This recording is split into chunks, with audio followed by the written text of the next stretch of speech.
pleasant good evening and welcome to SAT TV's Channel 9 Evening News. I am your presenter, Nisha Charles. Thank you for joining us. Among the major developments, opposition leader says the Prime Minister has violated the Constitution. Guyana to open trade mission in Dubai. Egypt's parliament convenes despite the dissolution. Hodge selected to participate in ICC Under-19 World Cup. Details of these and other stories after the break. Support local, support SAT Telecoms Ltd, the people's choice. Join hands with SAT and come in and sign up for your digital internet connection today, the fastest broadband digital internet. Why settle for imitation when you can get a better choice? Choose from our 5 packages. We've got the warm-up package going at 256 kilobytes for $28.75. We've got the breezy package at 1.5 megabytes going at $57.50. We've got the Maverick package at 3 megabytes going at $69. We've got the Jet Stream package at 4 megabytes going at $126.50. And we've got the Warp Drive package at 6 megabytes going at $241.50. So come in today and join in hands with the family of SAT Telecoms Ltd and sign up for your fastest digital broadband internet service today. SAT Telecoms Ltd has obtained the exclusive rights to the 2012 Olympic Games held in the United Kingdom, and these games are the largest in history to date. The impact of these games will bring millions of viewers to the television screen. SAT Telecommunications is a supporter of the Olympics, and in extension, we support the sportsmen and the women of Dominica. Join hands with SAT Telecommunications Ltd and support our sportsmanship. Gold sponsorships at $20,000, silver at $10,000, and bronze at $5,000. Thank you for staying with us. Now for the details of the news. Residents of Ben's and Hampstead's mines can now be at ease as a groundbreaking ceremony for their new water supply project was held on Monday, July 9th at the Ben's Government School. For this community, this project will see the construction of a new intake and treatment facility along the Hampstead River, along with a new storage tank and adjoining pipe works. On completion of the new water supply system, is expected to meet the growth demand of an expanding and more development community. Ladies and gentlemen, those who coming back home, when you go back to your respective country where you come from, we can say we achieved something here today. Mr. Williams says although the contract has been signed, residents need to be aware that they will not receive water right away. He believes patience is a virtue and these projects may take time. Because as a contractor, even though we sign the contract today, doesn't mean you're going to get the water tomorrow morning. The contractor has to put things in place. And when they put things in place, it will take about a month and a half or 2, somewhere around that area, to make things happen. But it will happen. Ladies and gentlemen, we know we have been waiting for the longest while, but we are here today. We're making history. I would like to say to the fellow neighbors, residents of this community, your patience has been gratefully appreciated, and it won't be too long when we will be relieved from what has been our headache for the past years. Minister of Land, Housing, Settlement and Water Resource Management, Honorable Reginald Austrie, hopes to receive water from the Hampstead River with this new system to reduce costs. We're hoping that on the completion of that project, that while it may not solve your problem, because I'm sure that many of you, the returnees, are in fact planning to come back home sooner rather than later. And you'll build your houses and you'll put more pressure on the system. But we're hoping that this will be adequate for the next 20, 30 years. So you have no fear, you can come back and you wouldn't have to bathe in a bucket as described by your parliamentary representative. Prime Minister Honorable Roosevelt Skerritt says that this village is very sentimental to him, and in fact his family gave land away where the government school is built presently. I have a very important link to Ben's, Ansdeme and Osolde. I do have relatives residing in this part of the country. And as a matter of fact, my great-grand-aunt gave this piece of land on which the school was constructed. And also the Catholic Church and the playing field and the health center. So I am a man of Benz, Ansdeme, and Osolda. And I have relatives in Ansdeme and Osolda. So I could slip in Benz and Ansdeme and Osolda anytime. I am always very welcome in this part of the country.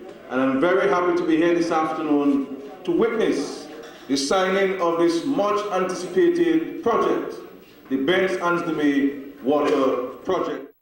Only bandits and gangsters that behave like that, disrespecting the law of the land.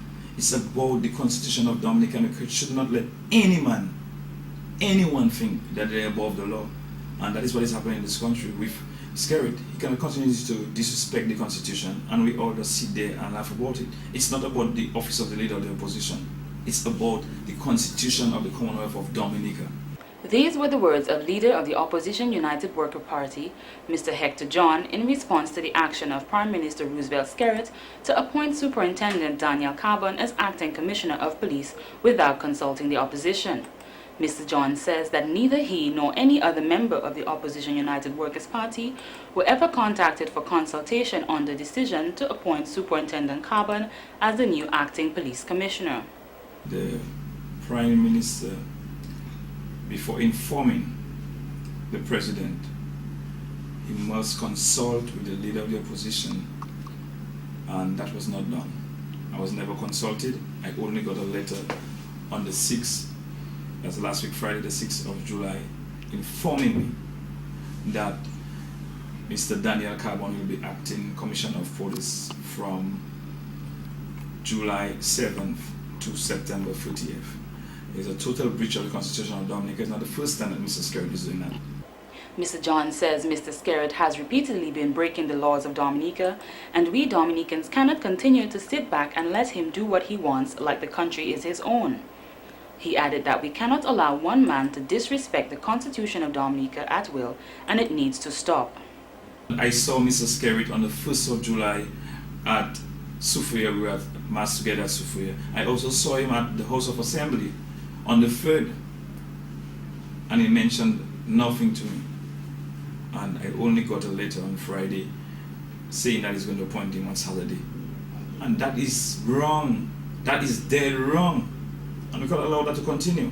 And if we believe in our Constitution, if we believe that no one is above the law, the President should ensure that Mr. Skerrit followed the law.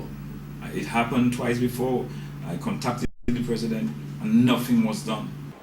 He pointed out that Mr. Carbon was sworn to protect and serve, so if the Constitution is being violated to make him the commissioner, he should ask himself a question as to if he would like to be in that position or lead by example and admit that he was put in that position the wrong way. I'm not saying it's politically motivated, but I am sure that we are giving Mr. Skerrit and we are giving Skerrit a free right to whatever he wants. That is the problem. If we were challenging Mr. Skerrit, if we were calling him out when he started disrespecting the Constitution, we would not be in that situation right now. As they said, a stitch in time saves 9. We had called out Mr. Skerrit from the first time he started disrespecting the Constitution, we would not be in the present situation. It's like a one-man gang, a one-man show, whatever he does. Nobody challenge him. We have been calling him out as opposition, but Dominicans have to start calling him out. Mr. John says that we as parents all want to raise our children the right way and respect the law and not lie, steal or cheat, but here we have one man disrespecting the law, behaving like a gangster, and we cannot continue to be passive about this. Section 92(1) of the Constitution of the Commonwealth of Dominica is clear, it's plain. You must do that after consultation. You must advise the President after consultation with the leader of the opposition and the Police Service Commission. It is clear on the Constitution. He added since all the ministers have been bought to be a part of the government, they are afraid to speak out on all the wrongdoings of Mr. Skerrit because of the fear of victimization. He went on to say that the head of state, Mr. Skerrit, should lead by example. However, his actions are not of any example to follow. Mr. John provided SAT TV News with a copy of the letter Mr. Skerrit sent to him after the decision was made. One concerned taxi driver is very concerned about the tourism business in Dominica. The gentleman believes that the sluggishness of the tourist ships is affecting every stakeholder in the tourist industry, such as vendors and taxi drivers. That the slowness of the ships not coming is not only here in Dominica. It happens in St. Lucia, it happens in Barbados. In Barbados, they only get one tourist ship, and that is the one we lose here. However, I see areas where we can better our tourist business by the bayfront before the new season begins. He added that there is a lot of negativity and hostility at the bayfront and believes that if the authority attends to these mishaps, it will better the tourism industry for the new season. It is believed that for the new season we have only 90 ad calls. And if there are 90 ad calls and the business, the conduct, the attitudes is not straightened up by the bayfront, it will be a dog-eat-dog business. He feels that the authority made a huge mistake by saying the tourism production is everybody's business. They made a mistake years ago by saying tourism is everybody's business, and this was a mistake they made. Now the certification program is going on. I see the importance of people who get a monthly salary. They should not recertify them. And even though they recertify them, they should have them on a hold. For instance, the policemen that are certified, they get a monthly salary. Firemen certified, they get a monthly salary. Nurses certified, they get a monthly salary. And other people of that nature. It is unfair. It is unfair. It is unfair. According to the concerned taxi driver, there is also unfairness in the dispatching and roster system at the bayfront. And the roster system. I personally believe that they should have one roster. But at the bayfront, they have a roster for small vehicles, they have a roster for big vehicles, they have a roster for cars, and now they may make a roster for safari. It would be very good and wise and healthy and proper to have one roster. Your name shows up just like the airport, you get your turn. It could be 5, it could be 3, it could be 6. But let us say your name shows up and you have a coaster. What do? You put back the coaster and you call the next bus in line. So to avoid the embarrassment, the hustling, the dog-eat-dog that will be taking place in the bayfront in the upcoming season, if they adhere to these two main points, withhold the certification of the people who get a monthly salary and have one main roster. One business owner is calling on the public's cooperation in bringing the perpetrator or perpetrators that burglarize his business to justice to be dealt with by the law. Owner of Easy Pharmacy, located on Independence Street, Mr. Israel Fontaine, says that it was rather unfortunate when he received the news that his business was burglarized on Monday, July 9. Mr. Fontaine says at about 6:30 a.m. on Monday, he received a call from a strange number asking him if he was the owner of Easy Pharmacy, and when he replied yes, he was told that his store was burglarized and he needs to come to town quickly, so he got dressed and left home. On my way down, another business person just close to me called me and told me that my place had been burglarized, so I need to come down quickly. On my way closer to the pharmacy, the police called me and told me that my place is burglarized and they are the premises where they found. When I came there, I saw that the place was broken into. The padlocks on one of the doors were all cut, 3 padlocks, and the door was forced open. There were a lot of shopping bags and other items, shampoos, and a whole set of stuff all over the floor, and a whole set of also sanitary napkins were all over the place. Mr. Fontaine pointed out that in taking stock, they realized the thieves got away with many items, of which included deodorants, sanitary napkins, toothpaste, shampoo, and conditioner, amongst others. He added that this burglary is a major loss to him. When I left home, my vehicle was like flying. As the fastest drive became failure to come close. I tried to get here as quickly as I possibly could get there. But when I got the turn, I saw that, and I met the policeman there, and I saw that the place was really broken. So I really got mad. I was really angry. The business owner added that although he never would imagine his business being burglarized, seeing it is in the center of Roseau on a busy street, he believes this was done to sell the items to buy drugs. And that's why I'm advising anybody out there, advising people out there to really be on the lookout and to see people that will be selling those things, because they take things, they have things like baby soap, like baby powders and baby creams and deodorants. Look out for those things, especially the line of perfume that we have. It's not a line of perfume that is common in Dominica. It's the Frederick and brand. And I'm certainly sure that they're going to be selling those perfumes. These are very expensive perfumes, and I'm very sure that they're going to be selling those things, so those perfumes for nothing. He's appealing to the public that anyone who is approached by any individual to buy any of the stolen products should contact the police immediately.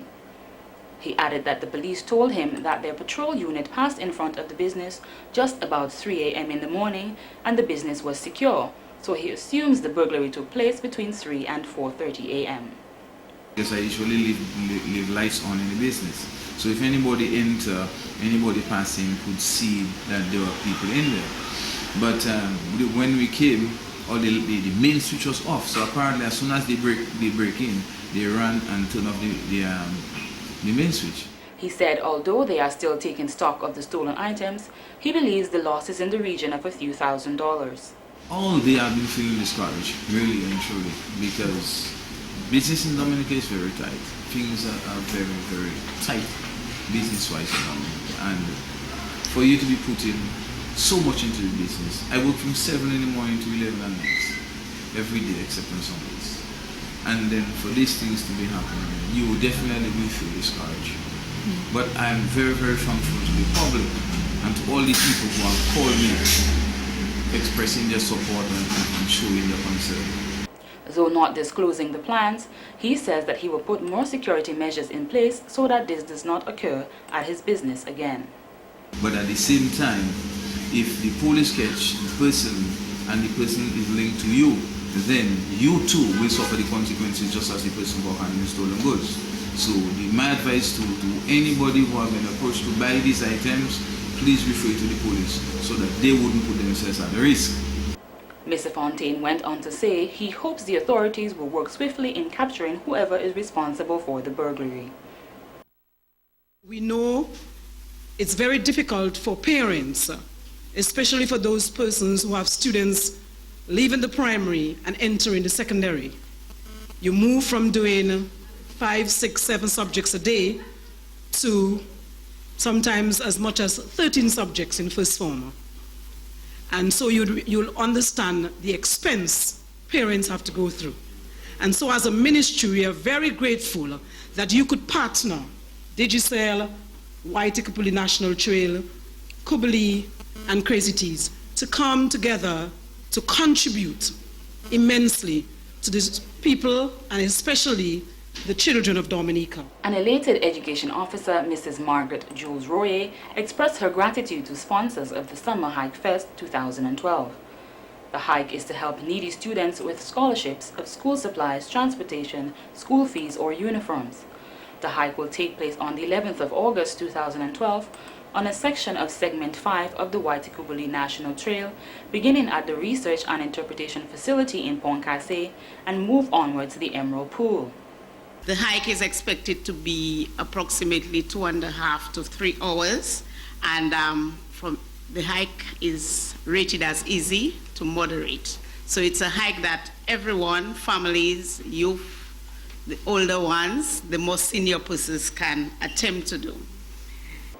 You can register with Digital Corporate Office on Bayfront or Waitakere National Trail Head Office in Pont Cassé or at their desk at the Forestry Division on Valley Road. The gathering points where people will gather on August 11th, this will be at the Bayfront at 6:30 so that we then move on to Pont Cassé to start the hike at 7:30. The activity targets individuals and groups, hiking clubs, adventure clubs, social clubs, community organizations, faith-based organizations, agencies, private sector companies, government departments, the media houses, the general public. Leading up to the hike, partners will launch a number of promotional activities, including a roadshow on Saturday, July 14th.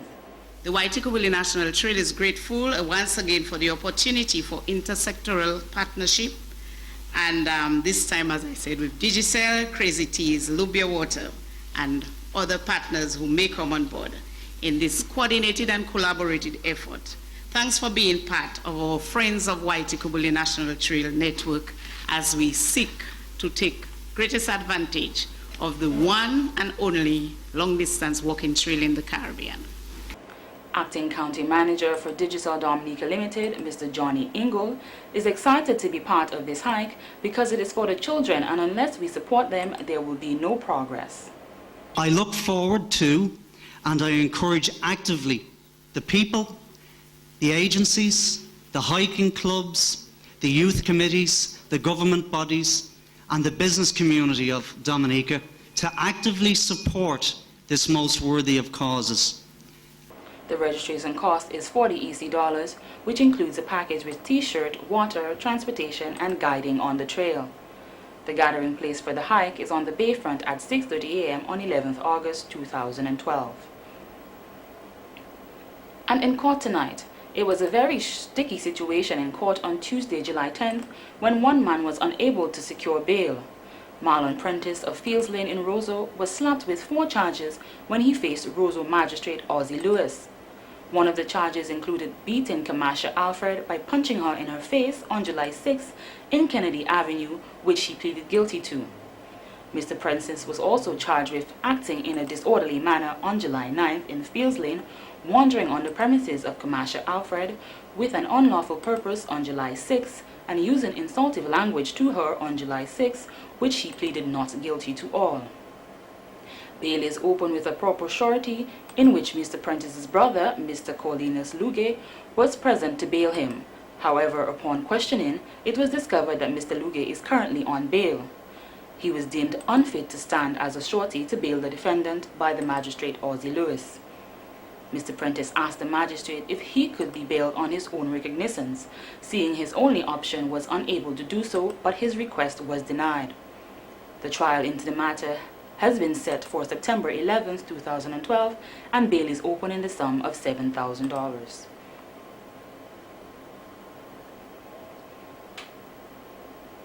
And this has been the local segment of the news. Coming up next, regional